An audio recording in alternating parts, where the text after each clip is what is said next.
Presentation of Idaho Reports on Idaho Public Television is made possible through the generous support of the Laura Moore Cunningham Foundation, committed to fulfilling the Moore and Bettis family legacy of building the great state of Idaho, by the Friends of Idaho Public Television, and by the Corporation for Public Broadcasting. There are two major factors in the cost of living puzzle: how much things cost and how much people earn. Tonight, we take a look at affordable housing and efforts to open up higher paying jobs to more Idahoans.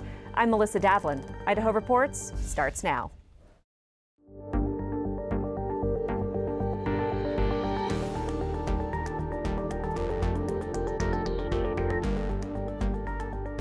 Hello and welcome to Idaho Reports. This week, associate producer Logan Finney explores how the Workforce Housing Fund contributes to solving the affordable housing puzzle and what else is needed. Then President Gordon Jones from the College of Western Idaho joins me to discuss a new 4-year degree proposal at the community college. But first, let's get you caught up on the week. Senate President Pro Tem Chuck Winder has stripped 2 senators of their vice chairmanships and has threatened to take another off the state's budget setting committee. This comes after those 3 lawmakers have repeatedly criticized their colleagues publicly for votes on budget bills and other measures. Senators Brian Lenny, Glenita Zeiderfeld, and Scott Herndon defended themselves, saying Winder's actions violated their First Amendment rights.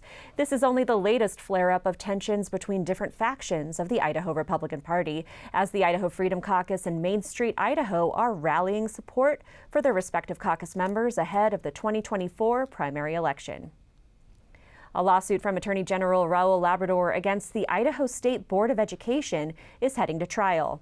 Labrador sued the state board over alleged open meeting violations after the board went into executive session closed to the public to discuss the University of Idaho's proposed acquisition of the University of Phoenix earlier this spring. Last week, a judge dismissed some of Labrador's complaints, but will allow one to move forward in civil court. If the judge agrees with Labrador, it could jeopardize UI's acquisition of University of Phoenix. The Idaho Department of Labor has announced the state's unemployment rate hit 3.2% for October, up slightly from September's 3.1%. That's still lower than the national unemployment rate of 3.9%. One highlight of Friday's job report: last month, Idaho led the nation in non-farm job growth with a 3.5% increase across industries like manufacturing, real estate, and retail. Idaho Department of Health and Welfare Director Dave Jepson is retiring after 5 years as the head of Idaho's largest state agency. Jepson shepherded Idaho through the COVID-19 crisis and Medicaid expansion. Idaho Department of Insurance Director Dean Cameron will serve as interim Health and Welfare Director, while Governor Brad Little searches for a replacement. It's no secret that Idaho has a housing crisis. Housing is hard to come by, and units that are available are expensive. There's no single solution to the complex problem, but one piece is the Workforce Housing Fund created by the 2022 legislature. This week, associate producer Logan Finney travels to Bonner County to see how the fund is working out in their community. I don't think that it's a secret. There's a need throughout the state for all types of housing. One way to address a lack of affordable housing? Build more homes at more prices that Idahoans can afford. Financing that right price point is often easier said than done, says Marketing Director Jason Lands from the Idaho Housing and Finance Association.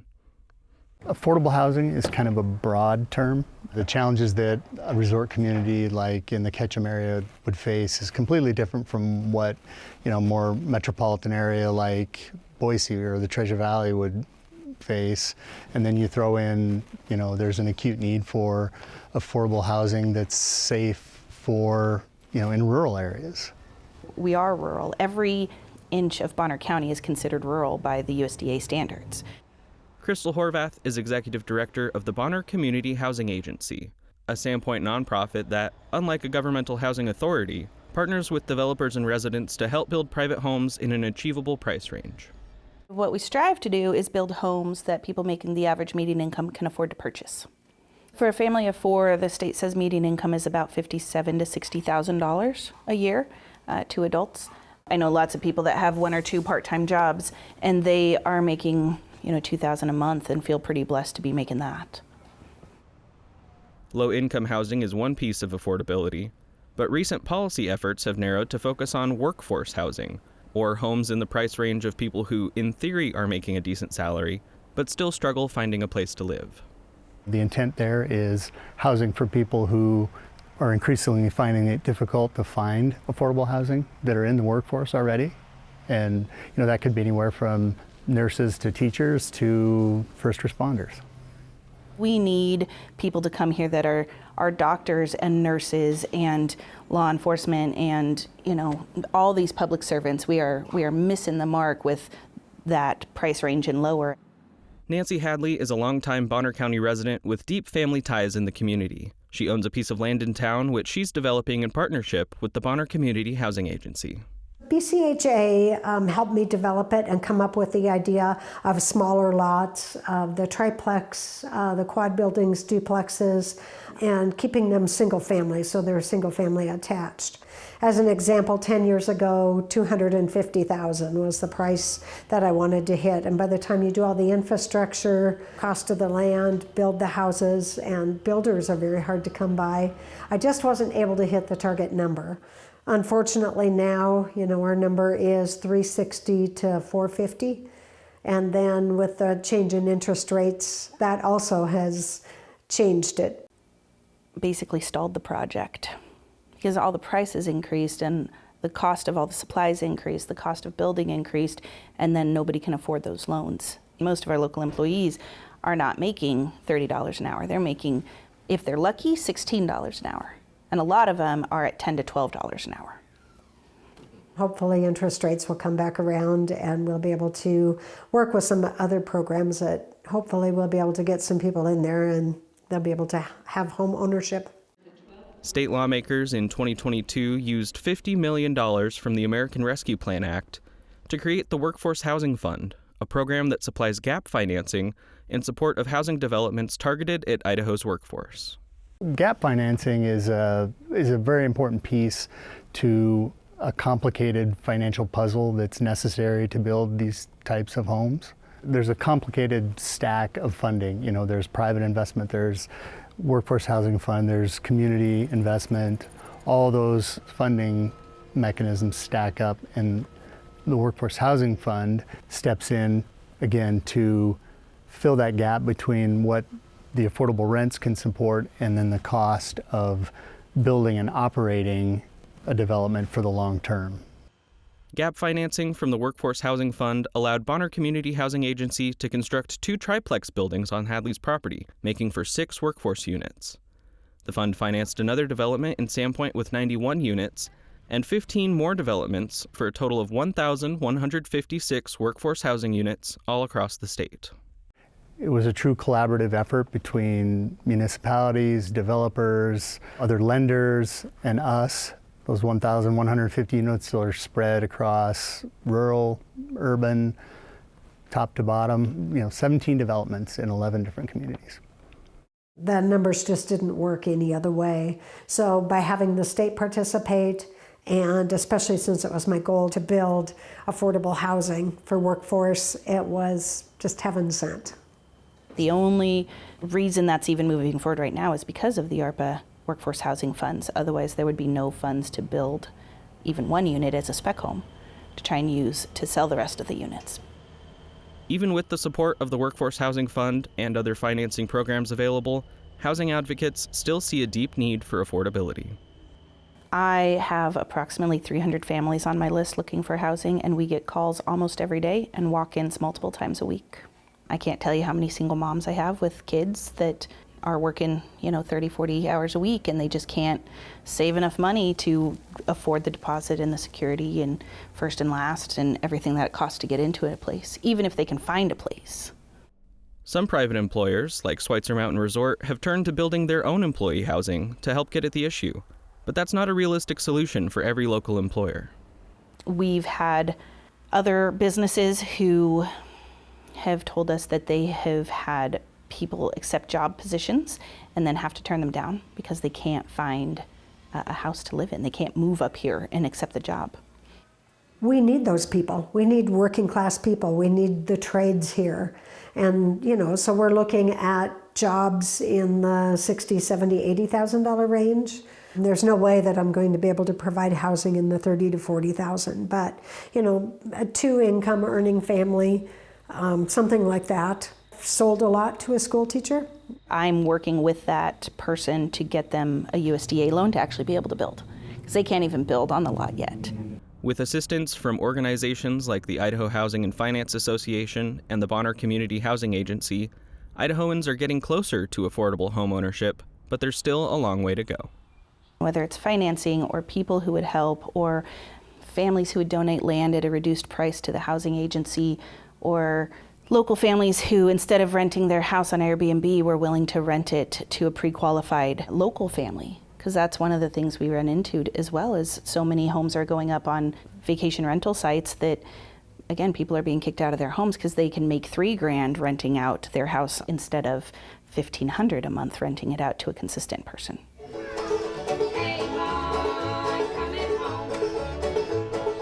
If we can do 30, 40 to 20%. I mean, it's just a few units along the way. If everybody did that, it would make a huge difference. There's going to be multiple answers and multiple avenues, groups of people, hopefully, that come together to create some stability in the low-income housing need. And joining me to discuss that fund is Logan Finney. Logan, thanks so much for your work on this. If an Idahoan is curious about this fund, how can they take advantage of it? Sure. The Workforce Housing Fund is open just like any other sort of loan program or grant program to developers who are looking to build these type of units. What are the status of those units that you discussed with some of your sources in this package? Sure. I actually just spoke with Crystal Horvath from the Bonner Community Housing Agency yesterday. She said that they've poured foundations, that concrete is curing, and they are optimistic and hopeful that construction will wrap up in the spring and they'll be able to get some people housed fairly soon. So as we're talking about these more than 1,000 units that this fund has made possible, these are still largely units that are in progress. They're not available for people to move in right now. Oh, certainly, yes. And when I spoke with the Idaho Housing and Finance Association, they're the ones that administer this grant through the authority given to them by the state. The loans are closed and everything is financed, but it is still very early in that construction phase. That's part of the reason housing is, part of the reason this issue is so complicated is it takes a long time between idea to concept to execution to actually getting someone in the house. It's just a long time frame. We talk a lot about funding and interest rates, but there are some policy issues at play here too. I think I've heard a lot of people talk about things like tiny homes as a potential solution to affordable housing, but that's not going to do you any good if you have nowhere to put the tiny home, which is a zoning issue. What are some other issues that are not specifically tied to funding that you ran into? Sure. Similar to zoning, which is not an issue that the state has any say in, that's more of a county and city local issue. A similar financial factor is the cost of the applications, the design reviews that cities and planning and zoning commissions do, the cost to hook up to power and water city infrastructure, depending on the city. That can also be a hindrance if a lot of those very small fees stack up, or they can be different from city to city. And so that's just one more piece that a more local policymaker could make an impact on. You touch on this briefly in the package, but Airbnbs and short-term vacation rentals are also part of this because homeowners are choosing to rent out on a short-term basis to get more money as opposed to a long-term basis. Local municipalities can't ban Airbnbs or local vacation rentals in Idaho. Right, that's right. That is a policy area that the state legislature has passed a preemption law saying that it's the state law takes precedent over what's any sort of regulations that a local city would implement. All right, thanks so much for your work on this, Logan. And this week on the Idaho Reports podcast, you'll find the extended conversation between Logan and Jason Lance about the Idaho Housing and Finance Association and its array of programs. You can find the Idaho Reports podcast wherever you get your podcasts. Affordable housing is just one piece of the cost of living puzzle. Another critical aspect, earning potential. As first reported by Idaho Education News, College of Western Idaho is proposing adding a 4-year bachelor's degree in business administration to its lineup. The college's Board of Trustees have signed off on the proposal, and the State Board of Education will soon consider it as well. Earlier this week, I sat down with CWI President Gordon Jones to discuss the proposal and the place of higher education in today's society. Thanks so much for joining us today. First of all, what is this 4-year degree proposal? Yeah, so this is a proposal for the College of Western Idaho to offer a Bachelor of Applied Science in Business Administration. And, you know, for most of us, that may sound like a lot of words strung together, but in higher education, a Bachelor of Applied Science is what it sounds like. It's applied education. So you learn some theory, but you also are learning hands-on or experiential type learning. And that's different than a Bachelor of Arts or a Bachelor of Science. You might have heard of those terms, or listeners might have, in some of our 4-year universities. So the curriculum of that degree would include some career technical classes and some of that hands-on work. Is this the only 4-year degree that you're currently considering? It is. So the College of Western Idaho has over 50 programs. All of them are AAs or career technical education or certificates, things that have historically been in that area. So this would be a new degree. But interestingly, Idaho codes allowed for 2-year schools since 1961 to offer 2 or 4-year degrees. It's just not been something that we've offered to date. In the future, and we know that the State Board of Education has to sign off on this proposal, in the future, if that's successful, do you see offering other 4-year degrees? You know, I think one of the things,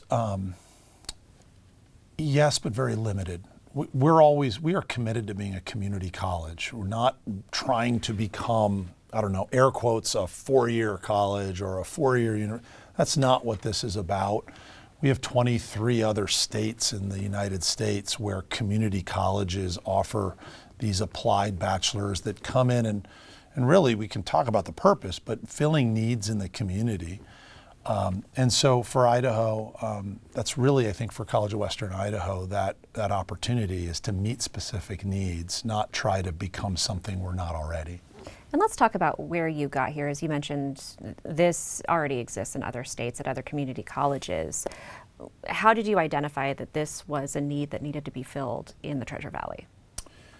You know, I think for College of Western Idaho, one of the things community colleges are very sensitive to is being responsive to the community. And one of the things we looked at, really 2 things we looked at. One is there are tens of thousands of people in the Treasure Valley who do not have access to really meaningful jobs and terrific career opportunities because of educational attainment and skills or training that can get them access to be candidates for these openings. And then secondly, we look at a Treasure Valley where one of the things we hear is from our employer community is what's holding us back, what's the single greatest challenge is having a skilled workforce, enough people to meet demands. And at CWI, we're meeting with whether it be partners like a Micron or some of the manufacturing community, Lactylus, Amalgamated Sugar, Amazon. We're very connected. And when we see those 2 things at work, we realize that there is a gap and an opportunity for many types of learners who we serve, adults, individuals who are career technical backgrounds who might want to go on and get a bachelor's. This Bachelor's of Applied Science is a great pathway for a number of people who are not traditionally thinking about residential-based 4-year, education. So we think it's about meeting the needs of this community and being sensitive to it. How much is this going to cost a prospective student? You know, community colleges have always been about affordability. So, it is estimated, we estimate this will be under $20,000 total. And that's also, I think, probably welcome to many of the viewers. Median household income in Idaho, I'm told, is just under $64,000. So certainly for affordability a household. For a median household income. And so that kind of affordability is living the promise of public higher ed to me, which is affordable access. How is the college able to afford to offer the degree at this price point compared to a 4-year university? Yeah, so community colleges are certainly known for affordability. I think in Idaho we have 8 wonderful institutions.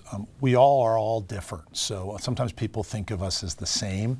or equivalent. And I think we are meeting the state of Idaho needs in different ways. So community colleges, there's a couple things that I think go into our level of affordability. One is often our faculty, who are incredibly, all of our faculty have masters and PhDs, but they typically are teaching first. They are all teachers. We don't do research. And so they're going to often be teaching more classes. That means they are connecting to more students, and that lowers our cost because of that ability to teach so many classes for those faculty members. The other is community colleges are typically, we're not residency based. We do more commuting. We have a lot of our students are over age 24, a third of our 30,000. So we're catering to people who want lots of flexibility.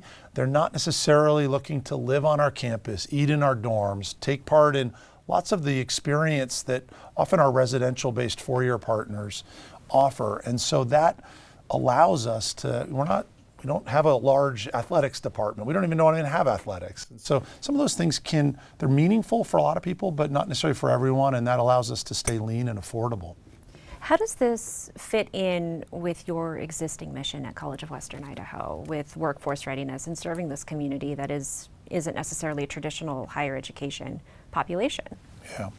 Well, I would say, look, the Bachelor of Applied Science, it may be new in the sense that we have not offered a four-year degree, and pending state board review and approval, it would be new, but I would argue it's really directly on mission. CWI, we stand for one thing: affordable, employable, empowering education. The type of degree, I would argue, is less relevant. It's understanding that our lane is applied, career technical, transfer, but it's all built on affordable, empowering education. And this BAS in business administration is absolutely dead center set on large employer needs in our community, connecting our residents to those roles, and recognizing that this is, I would argue, directly on mission. This also comes at a time when many lawmakers have made it clear that they really support these career readiness programs, that they're supporting the governor's launch program that provides $8,000 in tuition or program fees for these in-demand careers. Was that something that weighed into your decision to pitch this to your board and the state board? I think they're adjacent and linked. I would just say, look, Launch is a very powerful program, but it's built on a premise. If we think analytically, what is Launch? And I would say if you like it, you're going to like our BAS, because Launch is built on a premise that if we invest and offer our residents a way to lower their cost to get an education, $8,000, that the premise is more people are going to be able to participate in higher ed. And I think this BAS is addressing a need, and it's got levels of affordability, sub $20,000, that I believe will open up for many people for whom today they're not choosing to go on, or return to get retrained or relearn a new chapter in life. So to me, they're very adjacent. They're distinctive. I mean, Launch is a governor initiative that all 8 institutions support and participate in. But this BAS to me is right in the same logic and the same idea, which is if we can make this affordable, more people have access, we can fuel this economy and really create a thriving Idaho. You talked a little bit about how the 8 public higher ed institutions are like siblings. You serve different populations, you serve very different communities across the state. Let's talk a little bit about the identity of College of Western Idaho in this landscape where, again, so many people are really supporting career-ready education programs. And a lot of students and young people are really wary of adding on to their debt load and taking on student loans. When you're looking at adding this 4-year program, is this a one-off thing that we consider by itself, or is it part of the shift that we're seeing when it comes to the public's approach to higher education?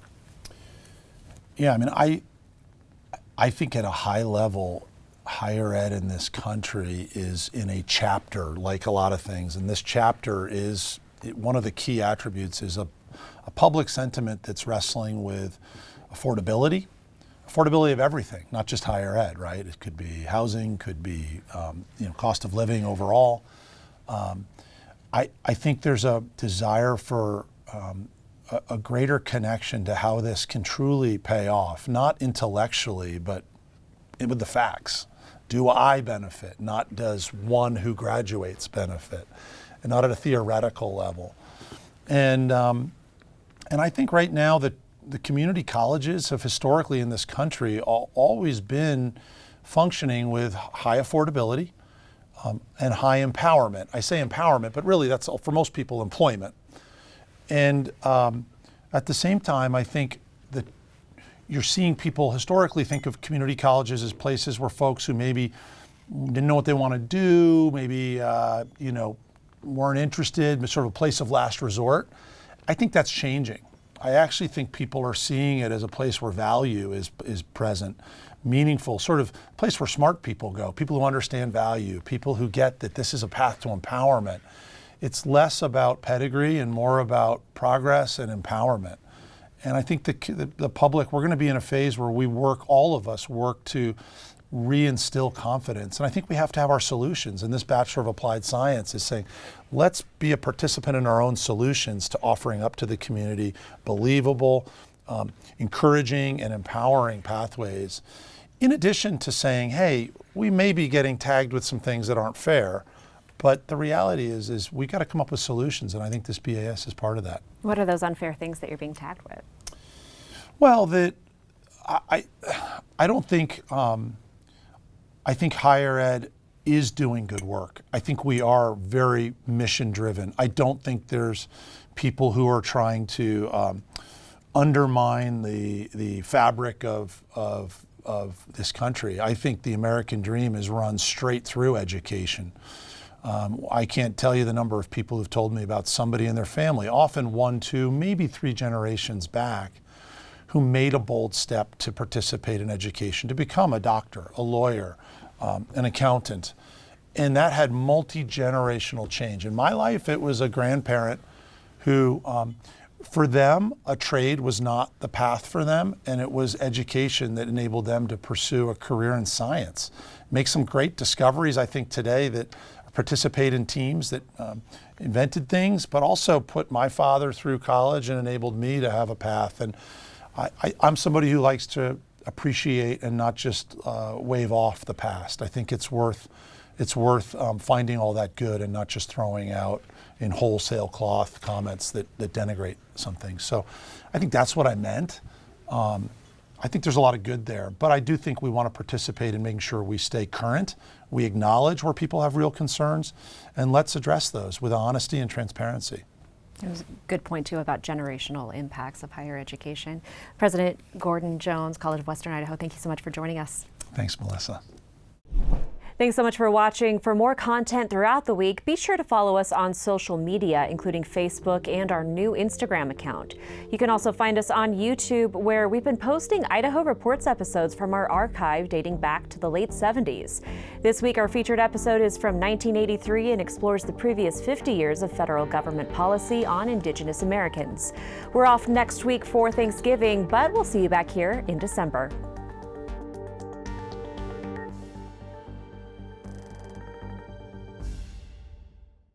Presentation of Idaho Reports on Idaho Public Television is made possible through the generous support of the Laura Moore Cunningham Foundation, committed to fulfilling the Moore and Bettis family legacy of building the great state of Idaho, by the Friends of Idaho Public Television, and by the Corporation for Public Broadcasting.